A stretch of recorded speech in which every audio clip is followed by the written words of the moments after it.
Good evening, and thank you for joining us. I'm Trey Gowdy, and it's Sunday night in America. Shutdowns are terrible, and of course there will be, families that are going to suffer. But it is one of the few leveraged times we have. I'll translate that for you. We know people are hurting, but the shutdown helps us politically. So high marks for candor, but a failing grade for compassion. This Democrat leader will be paid at the end of the month, but you won't. She loves the leverage, even if it means paying for those she claims to serve. Her question should be why her party has so few leverage points, because they cannot win elections. That's sort of the way democracy works. You lose, therefore you don't get to make policy decisions. Rather than reflecting on why Democrats lost, you get this. An elementary school teacher, perhaps soon to be former elementary school teacher, at an anti-Trump rally mocking the murder of someone she disagreed with. If you want to be competitive in elections, stop mocking murder, stop using pain as leverage, stop electing Hamas sympathizers as the mayor of America's largest city. See there, it's not that hard. Senate Republicans voted a dozen times to open government. Democrats said no. Republicans offered to pay workers during the shutdown. Democrats said no. Joining us is Senator John Barrasso from the great state of Wyoming. Welcome, Mr. Chairman. Thank you for being here. House Democrats want leverage.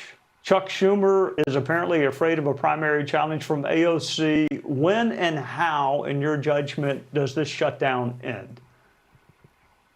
Well, it needs to end soon, Trey, and the Democrats are continuing to play the politics of pain. You saw the Democrat leader, the whip in the House, say, yeah, people are suffering, and they're using that as leverage. This is mean. It is heartless. Evidently, they think that withholding paychecks from people who are working, or possibly even holding back food from women and infants and children, maybe they think that gives them leverage. I would say leverage for what?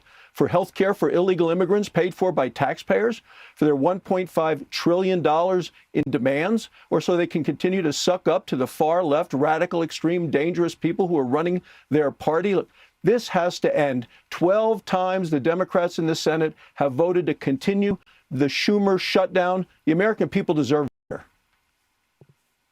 All right, Chairman, just for the avoidance of doubt, Republicans are not seeking policy victories. This is literally the status quo extended so the appropriations process can be completed. It's not like y'all are putting a bunch of writers in this CR trying to gain a lot of policy victories. It's just a continuation of what existed. It is a continuation of what was done in the Biden administration at those same levels. The Democrats voted for that 13 times when Joe Biden was in the White House. They should do it again now. But now they're voting against things they were voted for before. The appropriations bill on our military bill having to do with paying the troops, as well as the weapons that we need. It passed the committee 26-3. So we brought it to the floor this past week. You'd think it ought to pass. It's bipartisan. Nope.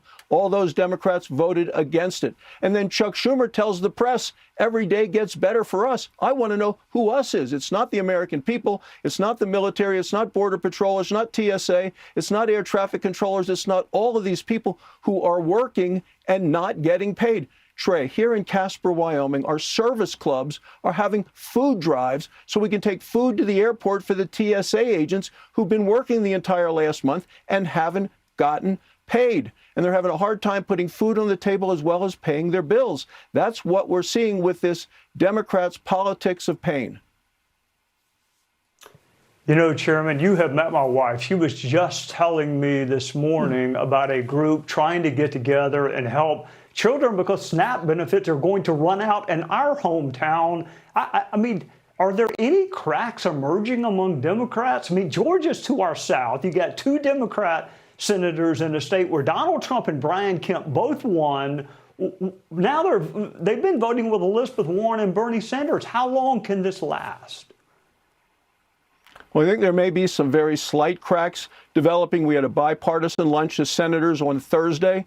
You know, Ron Johnson, we brought his bill to the floor of the United States Senate. It's called the Shutdown Fairness Act. It's to pay the people who have already been working who haven't gotten a paycheck for the last 4 weeks. We did get 3 Democrats to vote with us on that. The rest all voted against it, but there's some more that we've been talking to. We want to bring them into the fold. But they're hearing from the Capitol Police officer who's worked and now missed two specific paychecks over the last month. And as you just mentioned, with food stamps, 42 million people come the end of this week are going to lose their food stamps. And as a result, this country is going to see a lot of people who are hungry and angry. And I bet that they're going to be calling their Democrat senators and say, vote to open the government. This politics of pain has to end. I hope they heard you when you said Democrats have voted for exactly this in the past. And Chuck Schumer, I guess he's worried about a primary challenge. I can't understand why it was okay a couple of months ago, but it's not okay now. John Barrasso from the great state of Wyoming. I hope this thing gets reopened, but thank you for joining us on a Sunday night. Thank you, Trey.